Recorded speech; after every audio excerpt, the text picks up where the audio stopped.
ये अथातो ब्रह्म जिज्ञासा, इसके अनंतर इस हेतु से अब ब्रह्म का विचार प्रारंभ करते हैं। अब इसमें साधन अथ से बताया गया कि साधन चतुष्टय संपन्न अधिकारी है। उसमें विवेक वैराग्य, इनका स्पर्श किया था कल हम लोगों ने। विवेक, वैराग्य, षट संपत्ति और मुमुक्षा, ये साधन चतुष्टय है। साधन ये चार है। और ये साधन भी आप देखेंगे कि चार साधन चतुष्टय संपन्न अधिकारी है, तो ये साधन भी ऐसे नहीं कि इनको करना है। यह केवल एक अंतःकरण की जागृति है। विवेक वह भी जागृति है, वैराग्य वह भी जागृति है। और ये आपको सत्संग से प्राप्त हो सकती है और उसी से होती है। और वैराग्य का ही विलास षट संपत्ति है। और मुमुक्षा दुर्लभम त्रयमेवैतद् देवानुग्रह हेतुकम मनुष्यत्वम मुमुक्षुत्वम महापुरुष संशय। तो ये साधन जो है मुमुक्षा, किसी किसी को मुमुक्षा होती है। जब उसको पहले बंधन भासेगा, दुख भासेगा, तब तो मुमुक्षा होगी। यदि बंधन ही नहीं भासता है, दुख ही नहीं भासता है, और आप जाके उसको कहते हैं संसार दुख रूप है, अनित्य है, परिवर्तनशील है, विकारी है, माया का है, छल कपट से युक्त है, वो थोड़ी सुनने वाला है। कोई सुनने वाला नहीं है। तो धीरे धीरे बुद्धि में जब प्रकाश होता है तब ये मुमुक्षा। अभी तो क्या है कि हम अपने सुख को पड़ोसी के घर में रहते हैं। श्री महाराज जी की शब्दावली है, पड़ोसी के घर में हम अपने सुख को रखते हैं। हम ये जानते ही नहीं कि सुख हमारे अंदर ही है। और जब ये जानते हैं तो जब ये समझ में आने लगता है धीरे धीरे, तब उसे अपने देह आदि से ही वैराग्य होता है। अहंकार आदि देहांतान बंधान अज्ञान कल्पितान। बंधन क्या है? अहंकार बंधन है। देह पर्यंत अहंकार, मन, बुद्धि ये सब लेकर, और देह पर्यंत यह बंधन है। अहंकार आदि देहांतान बंधान अज्ञान कल्पितान। ये बंधन अज्ञान से कल्पित है। और अब स्वस्वरूप अवबोधे न, अपने स्वरूप के अवबोध से इससे हम छूटना चाहते हैं। इसको बोलते हैं मुमुक्षा। ये मुमुक्षा ही आगे जाकर ये जिज्ञासा का रूप लेती है। पहले छूटने की इच्छा होती है, फिर वहीं पर परिभाषा में कह दिया अपने स्वरूप के बोध से, तो फिर जानने की इच्छा हो जाती, उसे जिज्ञासा कहते हैं। अब जब यह बात हम समझने लगते हैं कि जब हम सत्य को, परमात्मा को, अपने स्वरूप को, आत्मा को जानेंगे, तब इस बंधन से छूटेंगे, तो मुमुक्षा होते ही अन्य साधनों में दोष दिखेगा। अर्थात जो निर्माण का विभाग है वह गौण होने लगेगा कि यह बना ले, यह बिगाड़ ले, ये उसमें दोष आ जाएगा। आप सूत्र में ही देखिए, थोड़ा ध्यान से देखना, क्योंकि हम लोग ब्रह्म विचार करने चले, ब्रह्म सूत्रों का स्वाध्याय करें और हल्का फुल्का करें तो नहीं होगा ना। तो कहा कि सूत्र जो है वह कितना गंभीर है। दो बार आपको सुनाया कि महाराज जी बोले हैं कि जो जिज्ञासा शब्द है वह अणुबम है। तो वह अणुबम कैसे है? और जब आप उसको समझेंगे तभी आपको इन सूत्रों का अर्थ समझ में आएगा। अध्यास भाष्य भी तभी समझ में आएगा। इसलिए पहले बहुत बड़ी भूमिका श्री गुरुदेव ने ली है, महाराज जी ने ली है।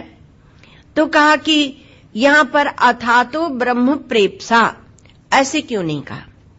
अर्थात हमें ब्राह्मी स्थिति की इच्छा हो जाए, ब्रह्म की प्राप्ति की इच्छा हो जाए, तो प्राप्ति की इच्छा नहीं है, क्योंकि वह प्राप्त ही है।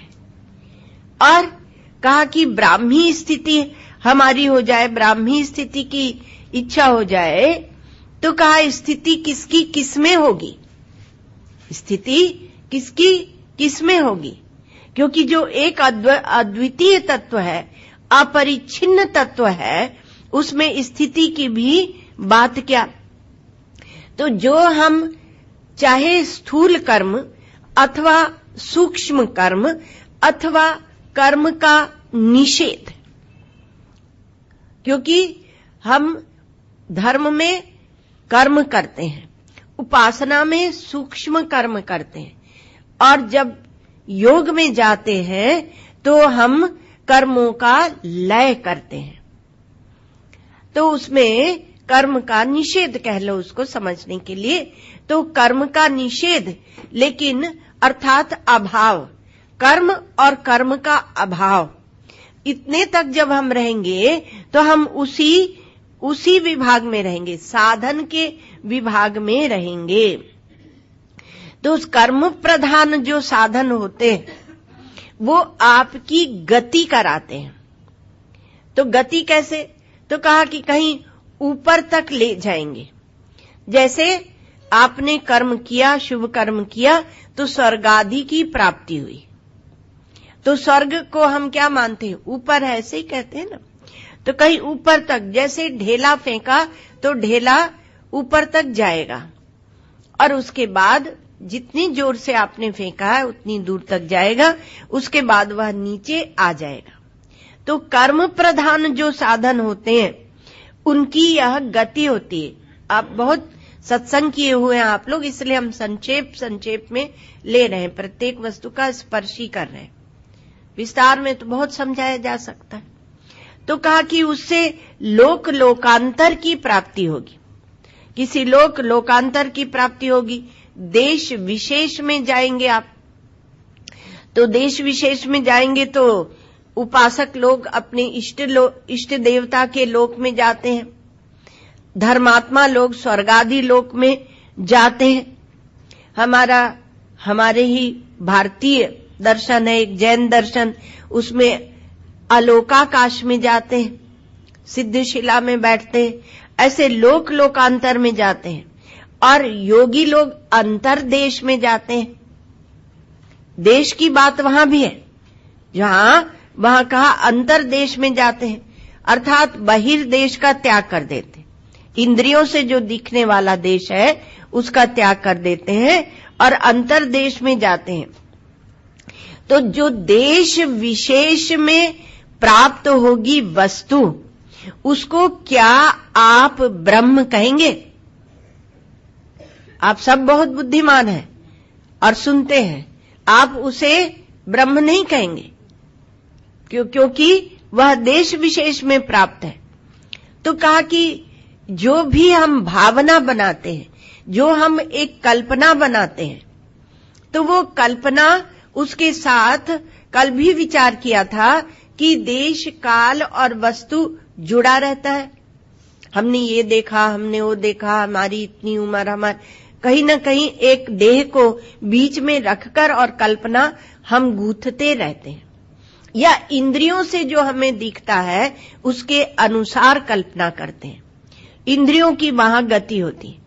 तो जो कल्पना हम करते हैं उस वस्तु को कहेंगे कल्प्य, अर्थात जिसकी कल्पना की जाती। संक्षेप में जिसकी कल्पना की जाती, इतना भी कह सकते हैं, पर कल्प्य। तो वेदांत के थोड़े थोड़े शब्द आप लोग जानते चले। तो कहा कल्प्य जो वस्तु होती है, तो कल्प्य देशाधिष्ठान, कल्प्य जितनी वस्तु होती है उसका एक अधिष्ठान है।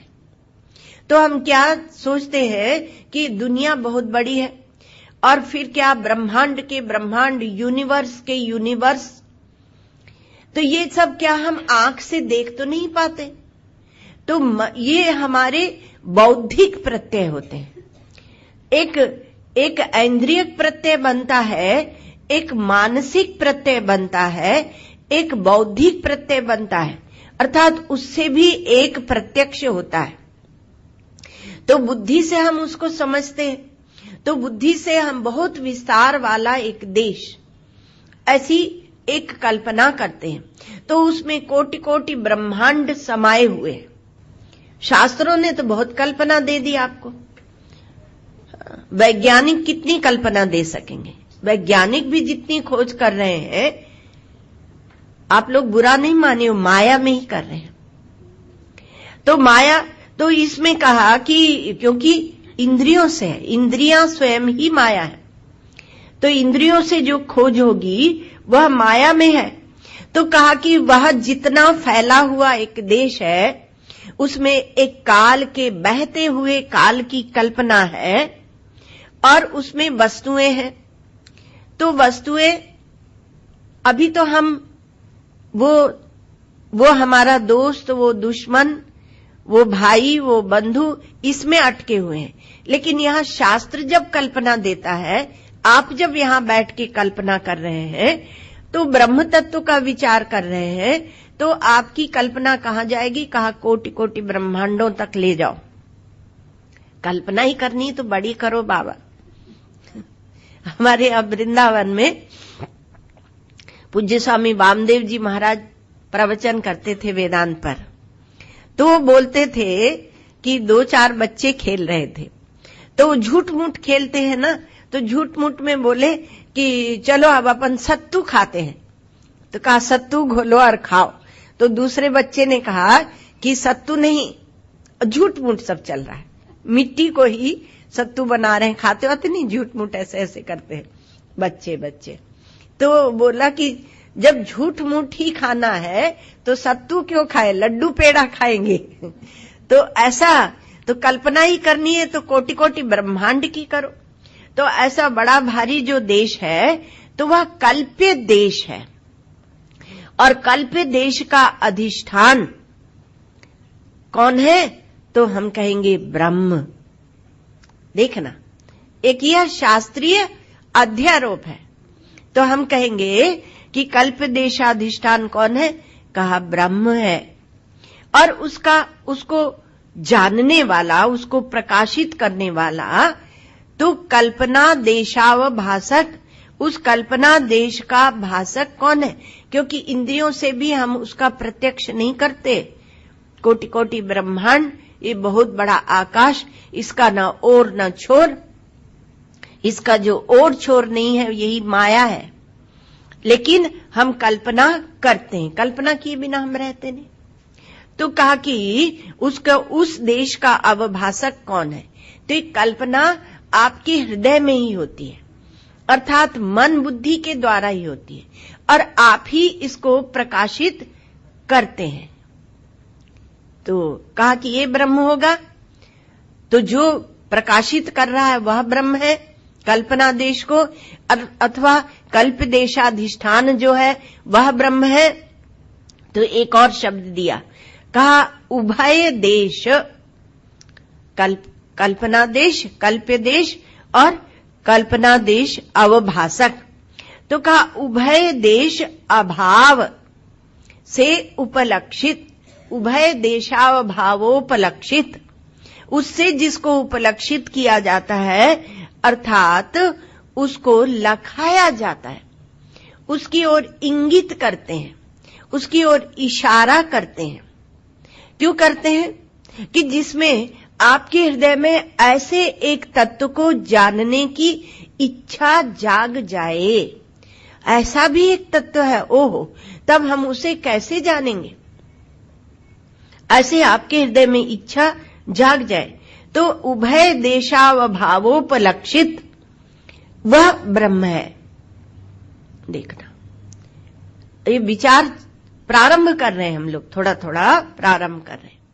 इसलिए शास्त्रों में कहा मोक्षस्य नहीं वासोस्ति ग्रामे ग्रामांतरमेव वा, अज्ञान हृदय ग्रंथि मोक्षो मोक्ष इति। मोक्ष मुमुक्षा की विचार करने का विचार कर रहे हैं। तो कहा मोक्ष का वास किसी गांव में या किसी ग्रामांतर में जाके। मुंबई में मिलता है? नहीं, मुंबई में नहीं मिलता। जब हरिद्वार ऋषिकेश जाएंगे तब मिलेगा। तो कहा वहां उसका वास नहीं है। अज्ञान हृदय ग्रंथि का मोक्ष हो जाए, वही मोक्ष कहलाता है। श्री महाराज जी कहते थे ना कि हमसे ज्ञान ने कहा, तत्व ज्ञान ने कहा कि हमें गुफा में कैद करके मत रखो, हमें झोपड़ी में मत रखो, झोपड़ी में मत बिठा के रखो, हमें नगर नगर ले चलो। अर्थात वो कहीं भी आपको मोक्ष हो सकता है, ऐसा नहीं है। अब एक बात और इसमें, हम विचार कर रहे हैं कि वो ब्रह्म है क्या जिसकी हमें जिज्ञासा करनी है। थोड़ा सामान्य ज्ञान तो हो जाए। ब्रह्म सूत्र पढ़ने जा रहे हैं, सूत्र जिसमें कि बहुत से उपनिषद की मणियां पुष्प पिरोए हुए हैं, तो उसका हम विचार तो कर लें। तो एक बहुत सुंदर विचार दिया गया, कहा 4 बातों का ध्यान रखो। क्या 4 बात? कि कौन सी वस्तु ब्रह्म नहीं हो सकती, तो उसमें 4 बात का ध्यान रखो। कहा कि जो पहले नहीं थी और पैदा हुई, पहले नहीं थी और पैदा हो गई, तो उसमें आप किसको लेंगे? ये देह आदि को मत लेना, आप अपनी मनोवृत्ति को लीजिए। तो कहा घटाकार वृत्ति, और जब आप घटाकार वृत्ति को लेंगे तो ब्रह्माकार वृत्ति भी आ जाएगी, और तो और आपकी समाधि भी आ जाएगी, है ना। तो कहा कि पहले घटाकार वृत्ति को ले लें। तो घटाकार वृत्ति पहले नहीं थी, तो घटाकार वृत्ति क्या होता है? घटक ज्ञान। घट का जो ज्ञान होता है कि मैंने घट को जाना, वही घटाकार वृत्ति है। तो पहले नहीं थी, अर्थात प्राग अभाव, पहले अभाव, प्रतियोगिनी, उसकी दुश्मन बन के खड़ी हुई है, पहले के अभाव की प्रतियोगिनी है, तो उसको बोलते हैं घटाकार वृत्ति। तो पहले नहीं थी, पैदा हुई और मर जाएगी, अर्थात आगे नहीं रहेगी, तो उसको बोलते हैं प्रध्वंसा भाव प्रतियोगिनी। इस समय हमें घट का ज्ञान हो रहा है, लेकिन हमेशा तो घट को ही हम नहीं देखते रहेंगे, फिर फूल को भी देखेंगे, फिर वस्त्र को भी देखेंगे। दूसरी वृत्ति, एक वृत्ति, दूसरी वृत्ति, तीसरी वृत्ति आएगी और जाएगी। तो उसमें एक प्राग भाव प्रतियोगिनी और दूसरी प्रध्वंसा भाव, 2 वस्तु हो गई, 2 शर्तें हो गई, 2 चीज नहीं होनी चाहिए। किसमें? ब्रह्म में। तो आगे उसका प्रध्वंसा भाव है, अर्थात प्रध्वंस होकर अभाव हो जाएगा, तो ऐसी वस्तु को हम कहेंगे अनित्य। तो अनित्य तो ब्रह्म होता नहीं, है ना। अच्छा, तीसरी बात कि इसका ये जो घटाकार वृत्ति है, इसका विषय और आश्रय एक नहीं है।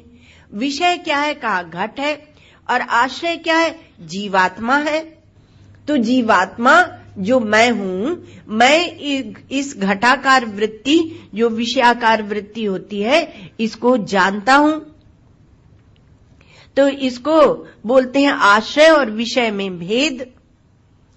अर्थात आश्रय जो जीवात्मा है वह चेतन है, और उसमें जो विषय आया घट, ये जड़ है। तो जहां दिख रहा है वहां वो है ही नहीं, तो इसको क्या बोलेंगे? अत्यंता भाव। तो अत्यंता भाव प्रतियोगी। अब चौथी वस्तु क्या है? तो कहा घटाकार वृत्ति के बाद पटाकार आएगी, पटाकार के बाद पुष्पाकार आएगी। तो एक वृत्ति, 2 वृत्ति ऐसी बदलती रहती है, इसको बोलते हैं अन्योन्या भाव। तो 4 अभावों से जो ग्रस्त वस्तु होती है, वह ब्रह्म नहीं हो सकती, असंभव, वो होती नहीं। तो प्राग भाव प्रतियोगी, प्रध्वंसा भाव प्रतियोगी, अत्यंता भाव प्रतियोगी और अन्योन्या भाव प्रतियोगी का अर्थ है स्वयं में ही वो बदलती हुई वस्तु है। तो इस प्रकार से जो एक वृत्ति आई, दूसरी वृत्ति आई, तो उसमें क्या हुआ? आकार बदल गया। आकार, अभी घट का आकार बना था, अब पुष्प का बन गया, तो आकार बदल गया। अब आप लोग बुरा नहीं मानेगा, बुरा मानेंगे तो क्या किया जाएगा। पर आपकी रामाकार वृत्ति हुई, कृष्णाकार वृत्ति हुई, शिवाकार वृत्ति हुई, तो वो ब्रह्म नहीं है, क्योंकि वह बदलती हुई है, वो परिवर्तनशील है। उपासना को हम काटेंगे, धर्म को हम काटेंगे, योग की समाधि को भी काटेंगे, और वेदांत अपने आप में इतना ईमानदार है कि वह ब्रह्माकार वृत्ति के का भी पूरी तरह से चीर फाड़ विश्लेषण करके आपको देता है। तो आप इसको समझेंगे। तो ब्रह्माकार वृत्ति में क्या होता है कि वो ठीक है कि पहले नहीं थी, फिर उदित हुई, बाद में नहीं रहेगी ब्रह्माकार वृत्ति, लेकिन नहीं, वो रहती है। एक बात। दूसरी, वो अविद्या को आवरण का भंग करती है। और दूसरी बात क्या है कि आश्रय और विषय की उसमें एकता है। और अत्यंता भाव की बात है तो वह अपने अधिष्ठान से एक होकर रहती है। तो उसकी बात बाद में करेंगे। अभी क्या हुआ, क्योंकि वहां विषय होता है जड़ और आश्रय होता है चैतन्य, किंतु ब्रह्माकार वृत्ति में वृत्ति चैतन्याकार ही होती है, इसलिए आश्रय और विषय का भेद नहीं होता। अब समाधि लगाई हमने, समाधि लगाई तो समाधि पहले नहीं थी और बीच में लगी और बाद में टूट जाएगी, तो प्राग अभाव है, प्रध्वंसा भाव है। और समाधि में क्या होता है, कहा प्रपंच का अभाव हो जाता है, तो प्रपंचा भाव का साक्षी, इसलिए हम लोग अभाव को भी लेते हैं। तो प्रपंच के अभाव का साक्षी, तो साक्षी समाधि को देखता है, प्रपंच के अभाव को देखता है, निराकारता को देखता है। तो इसलिए साक्षी चेतन जो है वह पृथक और प्रपंच का अभाव पृथक, क्योंकि बोध तो वहां है नहीं, वहां तो हमने समाधि का अभ्यास किया है। तो समाधि लगी और टूट गई। समाधि अनित्य है, समाधि वहां दिख रही है जहां उसका अत्यंता भाव है और विक्षेप की प्रतियोगिनी है। कोई भी वृत्ति जब उठ जाएगी तो समाधि वहां पर नहीं रहेगी। तो कोई भी वृत्ति विषयाकार वृत्ति की प्रतियोगिनी है वह। लेकिन क्या ब्रह्म ज्ञान भी ऐसा है कि वह विषयाकार वृत्ति का प्रतियोगी हो? इसका उत्तर नहीं दे रहे, केवल आपके दिमाग में एक प्रश्न डाल रहे हैं, क्या वह उसका प्रतियोगी है? तो इसलिए कहा कि ये जो समाधि है वह भी ब्रह्म नहीं है। सब अनुभव अनुभव अनुभव के नाम से आपको समाधि की बात बताते हैं, ब्रह्म की बात नहीं बताते हैं। और क्योंकि अंतःकरण की ही एक अवस्था है, तो अंतःकरण की जो एक अवस्था है उसमें दुनिया नहीं है, तो कहा कि बड़ा सुकून मिलता है, शांति मिलती है, क्योंकि प्रपंच का वहां अभाव है। लेकिन वह शांति, वह सुकून जो विक्षेप आते ही आपको खलबली मचा देता है आपके अंदर कि हमारी समाधि कहां गई, आप परेशान हो जाते हैं, वह ब्रह्म नहीं हो सकता। समाधि ब्रह्म नहीं है, लेकिन करने चले ब्रह्म विचार और समाधि में अटक गए तो गड़बड़ हो जाएगी। इसलिए महापुरुष पहले ही सावधान कर देते हैं कि समाधि में मत अटकना। समाधि ब्रह्म ज्ञान का बहिरंग साधन है, साधनों का हमारा विचार है, लेकिन बहिरंग साधन भी नहीं है। जो योग की समाधि है वह परंपरा साधन है। परंपरा साधन में धर्म, उपासना और योग है, और बहिरंग साधन में साधन चतुष्ट है। तो साधन चतुष्टय में षट संपत्ति में जो समाधान है वह हमारा बहिरंग साधन है वेदांतों का। और योग की जो समाधि है वह परंपरा साधन में, क्योंकि वह अंतःकरण को शुद्ध करती है। दृष्टांत इसमें दिया जाता है। वेदांत का समाधान हो गया, और फिर श्रवण मनन निधिध्यासन वह हमारा अंतरंग साधन है। तो जो समाधि पहले योग में आप लगाते हैं, वही वेदांत में जाकर वो समाधान होती परिष्कृत होकर, और वही जब अंतरंग साधन में आप पहुंचते हैं, तीनों को एक मत कर देना, इसलिए आपको विश्लेषण करके बता रहे हैं, तब उसका नाम निधिध्यासन हो जाता है। तो स्थिति विशेष को पकड़ना नहीं है, क्योंकि स्थिति विशेष भी अंतःकरण की होगी, और अंतःकरण में जब आप उलझ जाएंगे तो अंतःकरण को चीरकर, अंतःकरण का निषेध करके, उसको हटाकर जो परमात्मा है, सत्य है, उसे आप नहीं जान पाएंगे। इसलिए श्रवण मनन आदि हमारे यहां अंतरंग साधन है। तो इस यहां पर दृष्टांत देते हैं बंदूक का। तो बंदूक है, बंदूक की सफाई कर रहे हैं। तो बंदूक में वो नली डाल के और उसकी नली की सफाई की जाती है, जंग वंग ना लग जाए ऐसे। तो सफाई करना है। ये जो सफाई करना है, ये परंपरा साधन है, धर्म उपासना और योग है। और उसमें जो गोली भरी जाती है, वो गोली भरना वह बहिरंग साधन है। और निशाना साधना अंतरंग साधन है। तो श्रवणादि अंतरंग साधन क्यों है? क्योंकि जब श्रवण मनन हम करते हैं तो तत्पदार्थ और त्वम पदार्थ की स्पष्टता होती है। वह है क्या? क्योंकि जानना है, आप उस पर जोर रखिए, ज्ञान पर जोर रखिए, क्योंकि ज्ञान ही अज्ञान को निवृत्त करेगा। समझ में यह आना चाहिए कि केवल हमारी जो दूरी है परमात्मा से, जो दूसरापन है, जो जानने में देरी है, वह अज्ञान के कारण है। वह हाजरा हजूर है, वह स्वतः सिद्ध स्वयं प्रकाश है, सर्वाधिष्ठान सर्वाभासक है। तो केवल हमें उसको जानना है। तो बंदूक की सफाई एक बात है, उसमें गोली भरना दूसरी बात है, और निशाना साधना ये अंतरंग साधन है।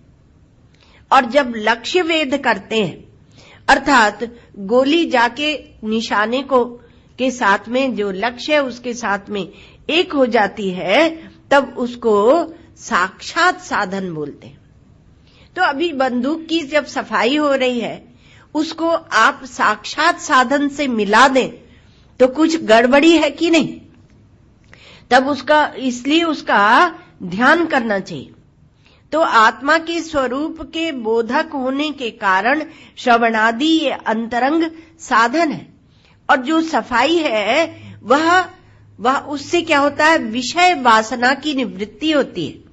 जैसे नेत्र में कोई रोग है तो उस रोग को निवृत्त करके और तब आप वस्तु को साफ साफ देख सकेंगे। गोस्वामी तुलसीदास जी ने बड़ी सुंदर एक चौपाई ली, मुकुर मलिन अरु नयन विहीना, राम रूप देखहि किमि दीना। मुकुर मलिन, अपना अंतःकरण का जो दर्पण है वो मलिन है, और नयन विहीना अर्थात वेदांत उपनिषद प्रमाण उनके पास नहीं है। वो प्रमाण की महिमा को नहीं जानते कि इस श्रवण से या प्रमाण से ही हमें बोध होगा, उपनिषद श्रवण से। तो वो भगवान के रूप को कैसे देखेंगे? राम के रूप अर्थात जो परब्रह्म परमात्मा है उसके रूप को वो कैसे देखेंगे? तो ऐक्य बोध जो है वो साक्षात साधन है। चार की बात बता दी, वेदांत में चार की महिमा है। आपने देखा कि ये ब्रह्म सूत्र, इसमें 4 अध्याय है और एक एक अध्याय में 4 पाद है। जागृत स्वप्न सुषुप्ति तुरीय 4 अवस्थाएं, ऐसे 4 की महिमा चलती है। विश्व तेजस प्राज्ञ और तुरीय ऐसे।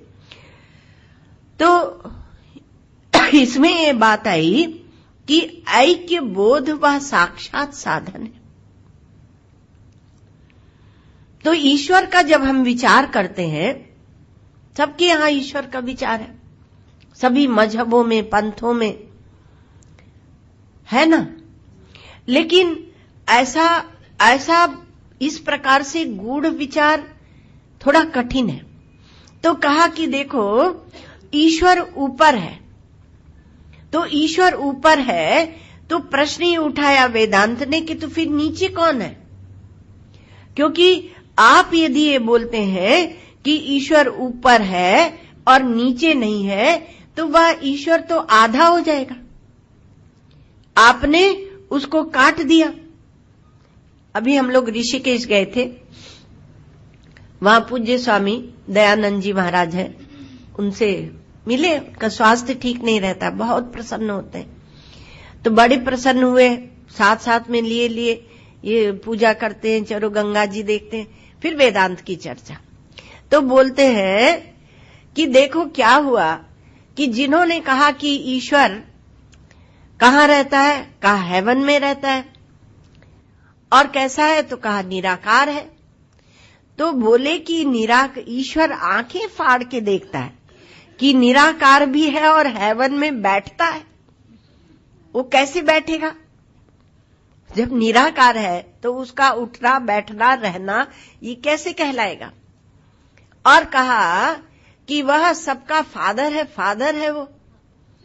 तो कहा जो निराकार है वो फादर कैसे बनेगा? दूसरा प्रश्न उठाया।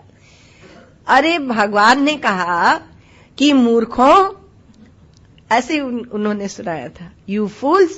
तो बोले कि अरे मूर्खों, तुम लोगों को अक्ल नहीं है, ईश्वर का रूप तुम जानते ही नहीं हो। जानना है तो भारत में जाओ। बोले एक न एक दिन उन लोगों को ऐसे डांटने वाले हैं भगवान, बड़ी जोर से डांटने वाले। तो क्या हुआ कि ईश्वर आधा है। अगर आप कहते हैं कि ऊपर है तो नीचे कौन है? और नीचे है ईश्वर, ऊपर कुछ नहीं, शून्य है, तो फिर ऊपर कौन है? और कहा कि ईश्वर अंदर है तो बाहर कौन है?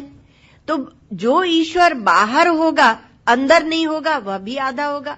जो अंदर होगा, बाहर नहीं होगा, तो वह भी आधा होगा। जो ईश्वर अभी है और आगे नहीं है, तो वह भी काल की दृष्टि से हमने उसको काट दिया, तो वह भी आधा होगा। और जो पहले हुआ वह मिलके बिछुड़ गया, तो वह भी आधा होगा। पीछे है नहीं, आगे पीछे है नहीं, तो अभी नहीं है, आगे मिलेगा। भविष्य में फेंक दिया, भविष्य में फेंक देते हैं, कभी भूत में फेंक देते हैं, कभी वर्तमान में कैद कर देते हैं। तो ऐसा जो ईश्वर होगा वह तो आधा होगा। तो ऐसा जो अच्छा कहा कि हम ये कहते हैं कि यह के रूप में ईश्वर है, तो यह के रूप में है, तो मैं के रूप में कौन है? तो यह के रूप में है तो वह भी आधा। कहा मैं ईश्वर हूं, और यह जो दिख रहा है वो क्या है? तो कहा कि वह ईश्वर नहीं है, तो वह भी आधा होगा। तो तुम्हारा तो आधा ही ईश्वर रहेगा। और ब्रह्म क्या होता है? पूरा होता है। पूरा को हम लोग ब्रह्म कहते हैं।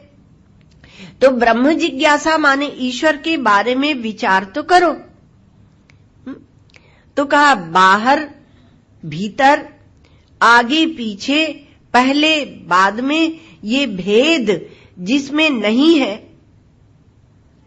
तो उसको कैसे देश के में जाके उसको पाएंगे, काल में पाएंगे? तो उसे पाना नहीं है और उसमें बैठना भी नहीं है, उसकी स्थिति भी नहीं बनानी है। तो कहा कि ऐसा जो ब्रह्म है उसका विचार करो। जहां काल नहीं है वहां काल दिख रहा है ना, और जहां देश नहीं है वहां देश दिख रहा है। तो काल नहीं है, वहां काल दिख रहा है।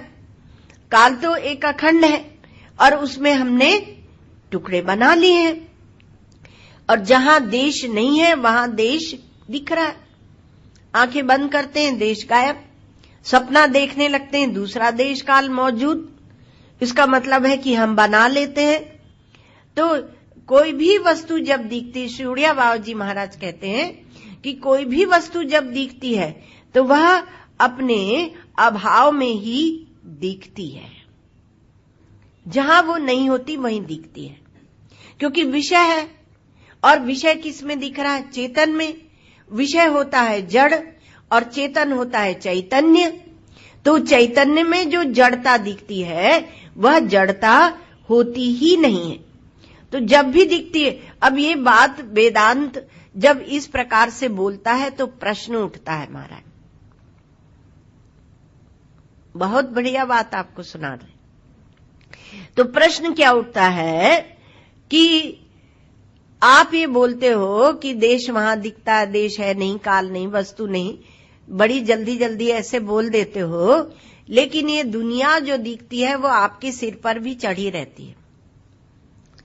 एक महात्मा है, वो बोलते हैं कि सब कुछ ठीक है, जगत मिथ्या है, वो सब पूरा विचार ठीक है, पर रोग जो लगते हैं उसका क्या करोगे? पीड़ा जो होती है उसका क्या करोगे? कहीं भी ले जाके घुमा के वही देते हैं। तो वो ले जाके उसको वही बात कर देते हैं। रोग का क्या करोगे? संत्रस्त है, मतलब वो देखो उसको रोग लग गया, बताओ इसका उत्तर दो, इसका है कुछ समाधान तुम्हारे वेदांत में? ये उनका प्रश्न रहता है। तो क्या होता है कि कहा दुनिया जो होती है वो हमारे ये वेदांतियों के सिर पर भी चढ़ी रहती है। तो वेदांत यह नहीं कहता है कि जो वस्तु भासती है वह नहीं है, मतलब जो वस्तु भासे नहीं वही नहीं है, ऐसा नहीं कहता वेदांत। वस्तु तो भासती है लेकिन उसका अस्तित्व नहीं है, यह वेदांत कहता है। यह मिथ्या, वो अनिर्वचनीय को मिथ्या कहता है। नीलिमा भासती है किंतु नीलिमा नहीं है ना। तो कहा कि धरती लंबी चौड़ी भासती है लेकिन गोल है, आप लोग जानते हैं। तो उसी प्रकार से जो मिथ्या जो कहता है वेदांत, वह कहता है कि वस्तु भासे तो भासे लेकिन वह सत्य नहीं है। तो मिथ्या जिसको कहता है वह अनिर्वचनीय को मिथ्या कहता है वेदांत, क्योंकि ये जगत जो है ये भासता है किंतु इसकी सत्ता नहीं है। इसको सत्ता हम दे रहे हैं, हमसे इसकी सत्ता है। तो क्यों? क्योंकि इसमें कोई सार नहीं है। मिथ्या किसको कहते हैं? बोला तो जाए, वो मिथ्या भाषण करते हैं, अर्थात भाषण तो करते हैं किंतु बात में सार नहीं है। ये व्यक्ति झूठ बोल रहा है, तो क्या वह बोल नहीं रहा है? वो बोल तो रहा है किंतु जो बात कही जा रही है उसका अर्थ झूठा है, उसका तात्पर्य झूठ में है। तो इसलिए मिथ्या भाषण उसको कहते हैं। आकाश में नीलिमा, तो आकाश में नीलिमा, क्या नीलिमा वहां पर जो दिखती है वो भासती नहीं है, वो भासती रहती है लेकिन वह मिथ्या है। और कहां भासती है? जहां वो है नहीं। स्व अभावाधिकरणे भासमानत्वम मिथ्यात्वम, आत्मे अभाव के अधिकरण में जो भासमान होती है उसी को मिथ्या कहते हैं। जहां दिखती है वहां है नहीं, तो भासमानता का विरोधी नहीं है वेदांत, किंतु उस भासमानता में सत्यता है या नहीं इसका विचार करके बताता है। अधिष्ठान निष्ठ अत्यंताभाव प्रतियोगित्वम मिथ्यात्वम, जो अधिष्ठान है वहीं पर उसका अत्यंत अभाव है, और जब दिखता है वो भासता है तो अत्यंत अभाव का प्रतियोगी होकर वो दिखाता है। जैसे नीलिमा, वहां पर उसका अत्यंत अभाव है किंतु जब भासती है तो उसका अत्यंत अभाव की प्रतियोगिनी होकर अपने को दिखाती है। इसको अनिर्वचनीय कहते हैं, क्योंकि ऐसे कह देना कि मिथ्या एक शब्द लाके डाल दिया, सब शब्दों की परिभाषा है। अनिर्वचनीय एक शब्द लाकर डाल दिया, उस शब्द की सबकी परिभाषाएं हैं। अनिर्वचनीय जब हम कहते हैं तो उसका ऐसा नहीं कि निर्वचन नहीं किया जा सकता, निर्वचन किया जाता है, लेकिन जो वस्तु है वह वस्तु है नहीं। तो अनिर्वचनीयता की दृष्टि से, एक दृष्टि से इसको और दूसरी तरह समझो, एक दृष्टि से है और एक दृष्टि से नहीं है। व्यवहार के लिए है किंतु सत्य के विचार में उसका अस्तित्व नहीं है। इसलिए वेदांत बहुत बड़े वैराग्य को मांगता है। तो वैराग्य का अर्थ ये नहीं कि आप घर द्वार छोड़ के कपड़े रंग के निकल पड़े। वैराग्य का अर्थ ये है कि आप में निषेध करने की शक्ति होनी चाहिए, आपकी बुद्धि में इतना बल होना चाहिए कि आप समग्र दृश्य प्रपंच का निषेध कर सकें, तब आपको वस्तु सत्य का साक्षात्कार होगा। इतना वेदांत ये मांगता है और उसी को वह साधन चतुष्टय कहता है, उसी को वह अधिकारित्व कहता है। तो आकाश एक धातु है। आप समझिए मिथ्या क्या है, अनिर्वचनीयता क्या है। मिथ्या शब्द अनिर्वचनीयता वचन। तो कहा कि आकाश मान लो एक धातु है। तो अब इस धातु में आप पूरब पश्चिम उत्तर दक्षिण ढूंढने जाइए, नहीं मिलेंगे। तो आकाश में पूरब पश्चिम नहीं है, लेकिन आप व्यवहार पूर्व पश्चिम से चलाते हैं नहीं। का आप कहां से आए हो? हम उत्तर से आए हैं, और जहां से हम आए हैं वहां से मुंबई दक्षिण है, तो हम उत्तर से दक्षिण आए हैं। व्यवहार चलाते हैं। और व्यवहार कौन चला रहा है? व्यवहार आपका ये देह, यह शरीर चला रहा है। और इस शरीर को आप कितना सत्य करेंगे? ये जो प्रातिभासिक यह देह है, जो मालूम पड़ता है, दिख रहा है, प्रतीत हो रहा है, एक दिन इसमें रोग लगेंगे, यह मरेगा, यह नष्ट होगा। अभी बताया 4 अभावों से ग्रस्त है, प्राग अभाव, प्रध्वंसा भाव, अन्योन्या भाव और अत्यंता भाव। उसको लेकर अत्यंता भाव है, सुषुप्ति में अत्यंता भाव है इसका देह का, सुषुप्ति में अत्यंता भाव है। तो ऐसे देह का जिसमें जो 4 अभावों से ग्रस्त है, उसको लेकर आप बना रहे हैं और व्यवहार चला रहे हैं। तो एक दृष्टि से है, अर्थात व्यवहार दृष्टि से है, किंतु परमार्थ दृष्टि से यह है नहीं। तो आप आकाश में जब खोजने जाते हैं तो वहां पूरब पश्चिम उत्तर दक्षिण नहीं मिलता है। उसी प्रकार से जब आप पहले और बाद में, यह भी केवल कल्पना करते हैं, पहले यह हुआ बाद में यह हुआ, ये कल्पना करते हैं उन घटनाओं का गणित लगा लगा के, तो यह भी उसमें नहीं है। वहां स्थूल वस्तु भी जो दिखती है यहां पर, वह भी नहीं है।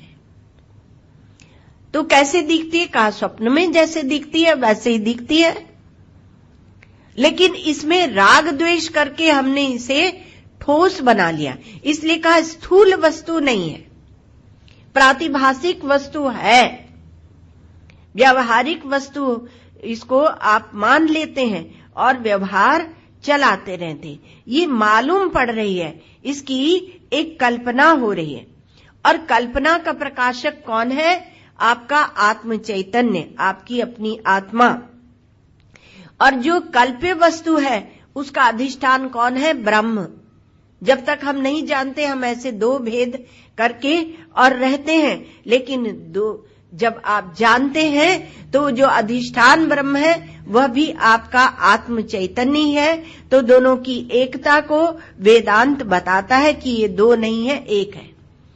आत्मा और ब्रह्म ये 2 नहीं है, एक है। तो पूछा गया, वेदांती पूछता है कि कौन सा अज्ञान अनर्थ का हेतु है?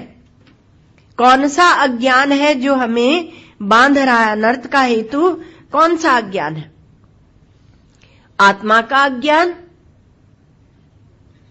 ब्रह्म का अज्ञान। आपके बड़े आराम से महाराज आपकी दुनिया चलती है, रहते हैं, बनते हैं, बिगाड़ते हैं, उसमें कोई अनर्थ नहीं होता। तो अपने को भी आप कुछ ना कुछ जानते हैं, ब्रह्म को भी कुछ कल्पना करके मानते हैं। मान्यता ही तो है, जो आप उपासना करते हैं वो सब मान्यता है। तो कौन सा अज्ञान है जो अनर्थ का हेतु है? आत्मा का अज्ञान अनर्थ का हेतु नहीं है, ब्रह्म का अज्ञान भी अनर्थ का हेतु नहीं है, किंतु दोनों का जो ऐक्य बोध होता है वह अखंडार्थ का अज्ञान, वह अनर्थ का हेतु है। इसलिए वेदांत जो है वो क्या बोलता है कि अखंडार्थ अर्थात आत्मा और ब्रह्म अखंड रूप से एक है, यह बोध होना चाहिए। दुनिया तो रहे, बने, चले, बिगड़े, उससे कोई अनर्थ नहीं होता है, और दूसरी कल्पना हो जाती है उससे भी कोई अनर्थ नहीं होता। अर्थात आप स्वप्न देखने लगते हैं, उससे भी कोई अनर्थ नहीं होता, और सब छोड़कर सो जाते हैं सुषुप्ति में, दुनिया नहीं दिखती है, उससे भी कोई अनर्थ नहीं होता। कोई अनर्थ वहां भी नहीं होता, सुषुप्ति से भी। तो कहा कि ये जो तीनों अवस्थाएं हैं, जागृत, स्वप्न और सुषुप्ति, तो जागृत अवस्था के सब कर्म, हमारे जितने भी कर्म हैं, वो महाराज शुद्ध हो जाएं, हम ऐसा हृदय से चाहते हैं। ठीक, लेकिन तब भी वेदांत का साधन नहीं होगा। और कहा कि स्वप्न में तो स्वप्न में कुछ बुरा दिख जाता है तो हम सोचते हैं हमारे अंदर वासना है, तब तो ऐसा दिखा महाराज। तो स्वप्न की सभी वासनाएं शुद्ध हो जाए तब भी साधन नहीं होगा। और सुषुप्ति हमारी, और कहा कि जड़ की तरह सोते रहते हैं, तो सुषुप्ति हमारी समाधि हो जाए तो तब भी साधन नहीं होगा। तब साधन बन गया क्या कि तो कहा नहीं, तब भी साधन नहीं बनेगा, क्योंकि ये जागृत, स्वप्न और सुषुप्ति ये स्वाभाविक है। और जागृत को जब आप साधन बना लेते हैं तो जागृत अवस्था आपकी स्वर्ग हो जाती है। आप आनंद में रहते हैं, खुश रहते हैं, सबको अच्छा देखते हैं, अच्छा बोलते हैं, अच्छा बनाते हैं। तो जागृत अवस्था आपकी स्वर्ग हो जाए और स्वप्नावस्था वैकुंठ हो जाए, अर्थात आपके इष्ट देव का लोक हो जाए। जब स्वप्न देखें तो भगवान के ही स्वप्न देखें। हमारे आश्रम में एक साधक है, वो बोलते हैं कि हम सत्संग नहीं सुनेंगे, कुछ नहीं सुनेंगे, हम हमेशा भगवान के स्वप्न देखते रहते हैं। तो स्वप्न उनका वैकुंठ हो गया, अब वो उसमें मगन है, आनंद में है। वेदांतों में तो सावधान किया जाता है कि इष्ट बंधन भी होता है, इष्ट का भी बंधन होता है। तो कहा कि स्वप्न हमारा वैकुंठ हो जाए और सुषुप्ति समाधि हो जाए तो क्या ब्रह्म ज्ञान हो जाएगा? क्या वह ब्रह्म ज्ञान का साधन कहलाएगा? नहीं। तो स्वर्ग, वैकुंठ, समाधि हमने अपने जीवन में हम ले आए, लेकिन तब भी वह ब्रह्म ज्ञान का साधन नहीं होगा, क्योंकि ब्रह्म ज्ञान उससे एक निराली वस्तु है। तो कहा कि आत्मा का स्वरूप ब्रह्म है और वो जागृत में भी रहता है, स्वप्न में भी, सुषुप्ति में भी, तुरीयम त्रिषु संततम, तीनों सब में रहता है। तो वह जो स्वरूप ब्रह्म है वह विलक्षण है, वह निराला है। और उसका विचार करें तो विचार कैसे करेंगे? तो कि श्रुति के अनुसार विचार करेंगे, क्योंकि आत्मा की ब्रह्मता का बोध श्रुति ने कराया, उपनिषद ने कराया। तो श्रुति कह रही है कि आत्मा वारे दृष्टव्य, आत्मा की ब्रह्मता का दर्शन करो। तो कहा कि दूसरा प्रश्न ये उठा कि ज्ञान से मुक्ति होती है या नहीं। तो अर्थात तात्पर्य है कि ब्रह्म ज्ञान की जिज्ञासा तब होगी, विचार हम तब करेंगे जब दो बात हो, एक तो संशय हो, शंका हो कोई, और दूसरे कोई प्रयोजन हो। तो शंका और प्रयोजन होगा तब हम ब्रह्म का विचार करेंगे, श्रुति प्रतिपादित। तो संपूर्ण श्रुतियों का तात्पर्य किस में है, ये एक शंका हो गई, प्रश्न उठ गया, है ना। और उसमें श्रुतियों का तात्पर्य किसमें है और उससे मोक्ष होगा या नहीं, प्रयोजन के विषय में और शंका संदेह हो गया। तो शंका और प्रयोजन होता है तब वहां हम ब्रह्म विचार करते हैं। अच्छा, अब कहा कि जो अनुभव सिद्ध वस्तु है उसके बारे में शंका और प्रयोजन। तो प्रयोजन तो यह है कि सभी दुखों से निवृत्ति हो जाएगी, और शंका यह है कि आत्मा ब्रह्म होता है या नहीं, आत्मा की ब्रह्मता है या नहीं, आत्मा ब्रह्म होती है या नहीं। तो कहा कि आप चाहते क्या है, तो कहा हम आनंद चाहते हैं, ऐसा आनंद चाहते हैं जो यहां भी हो, वहां भी हो और सर्वत्र हो, और अब भी हो, तब भी हो, सब समय हो, और ऐसा आनंद चाहते हैं। अर्थात आप देशव्यापी आनंद चाहते हैं, आप काल व्यापी आनंद चाहते हैं, आप सर्वव्यापी आनंद चाहते हैं। ये शर्तें आपने आनंद के साथ लगाई हैं। बिना श्रम का आनंद चाहते हैं, स्वतंत्र आनंद चाहते हैं, पराधीनता नहीं चाहते, बिल्कुल पराधीनता नहीं, ऐसा, और ज्ञात आनंद चाहते हैं। तो जब तक सर्वकाल में रहने वाली अब वस्तु आ गई हमारी, जो आप चाहते हैं वो क्या है, ब्रह्म है। तो वस्तु आ गई, आप ब्रह्म शब्द से कोई और शब्द ले ले, लेकिन परिभाषा तो बनानी पड़ेगी। तो कहा कि ऐसा जो ब्रह्म है, जो सर्वदेश में सर्वकाल में, तो जब तक सर्वकाल में रहने वाली जो वस्तु है वो सर्वकाल में कब रहेगी, जब वो कालाधिष्ठान होगी। तो कालाधिष्ठान वस्तु आप चाहते हैं, और सर्वदेश में सर्वत्र हो, अर्थात सर्वदेशाधिष्ठान भूत वस्तु आप चाहते हैं। तो इसका विचार करें तो कहा एक काल व्याप्य वस्तु होती है, काल में व्यापक होकर रहती, जिसे नित्य कहते हैं, और एक कालाधिष्ठान भूत वस्तु होती है। और तो जो कालाधिष्ठान होती है उसको हम क्या कहते हैं, अविनाशी, उसे नित्य नहीं कहते, अविनाशी सत्य कहते हैं। और एक देश व्याप्य वस्तु होती है, सर्वत्र विद्यमान, और एक जो होती है देशाधिष्ठान भूत जो वस्तु होती है उसको क्या कहेंगे, पूर्ण कहेंगे, उसको भरपूर, पूर्ण, ठसा ठस कहेंगे। और एक कार्य, जितने कार्य रूप में अनेकता कार्य में होती है, कारण में एकता होती है। तो जितनी कार्य कारण रूप वस्तुएं हैं उनमें अनुस्यूत जो वस्तु होती है वह उपादान वस्तु होती है। तो वह जो उपादान वस्तु होती है, और एक है कि कार्य कारण से अतीत वस्तु होती है। देखो ये वस्तु जब कह रहे हैं तो कोई ऐसे फूल की तरह चीज नहीं कि आप पकड़ लें, पर आपका विचार उस भूमिका में पहुंचना चाहिए।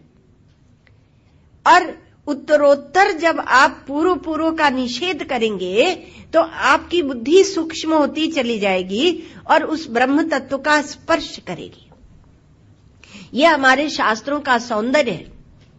अध्यारोप अपवादाभ्याम निष्प्रपंचम प्रपंचते, उस निष्प्रपंच को दिखाया जाता है। तो ऐसा यह ब्रह्म है, तो वो क्या है, कार्य कारणातीत है। और कहा कि वो कालाधिष्ठान भूत है तो कालातीत भी है, वो देशाधिष्ठान भूत है तो देशातीत भी है।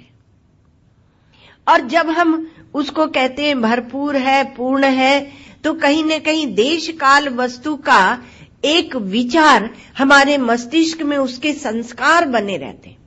वो संस्कार कटने चाहिए, और वो संस्कार जब कटेंगे, कार्य कारण के संस्कार जब कटेंगे, तब आप अभेद वस्तु तक पहुंच पाएंगे।